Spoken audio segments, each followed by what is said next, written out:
लाडकी बहीण योजनेचं मार्च महिन्यातील अनुदान लवकरच आता त्यांच्या खात्यामध्ये जमा होईल। बुधवारपर्यंत लाडक्या बहिणींच्या खात्यामध्ये पैसे जमा होणार असल्याची माहिती मिळते आहे। खात्यात पैसे जमा करण्याची प्रक्रिया युद्धपातळीवर सुरू आहे। लाडक्या बहिणींना 12 मार्च पर्यंत पैसे मिळणार आहेत। फेब्रुवारी मार्च महिन्याची रक्कम 2 टप्प्यामध्ये जमा होणार आहे। फेब्रुवारी महिन्याचा निधी काही महिलांच्या खात्यामध्ये आधीच जमा झालेला आहे, तर आता लवकरच लाडकी बहिणीचा दुसरा हप्ता देखील महिलांच्या खात्यामध्ये जमा होईल।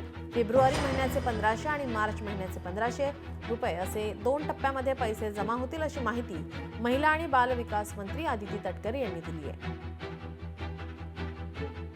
महिलांच्या बाबतीत लाडकी बहीण योजनेला जे 1500 रुपये तुम्ही देता, इलेक्शनच्या काळामध्ये ॲडव्हान्समध्ये देत होता, आता तुम्ही म्हणत आहात की कदाचित आम्ही वाढवणार नाही, पण आजच्या बजेटमध्ये आमच्या सगळ्या लाडक्या बहिणींची अपेक्षा आहे 2100 रुपये या महिन्यापासून तुम्ही लाडक्या बहिणींना तिथं योजनेच्या माध्यमातून देणार आणि ज्या ज्या बहिणींना तुम्ही तिथं कमी केली नावं ती न करता त्यांना तसंच सातत्याने चालू ठेवाल अशी अपेक्षा करतो।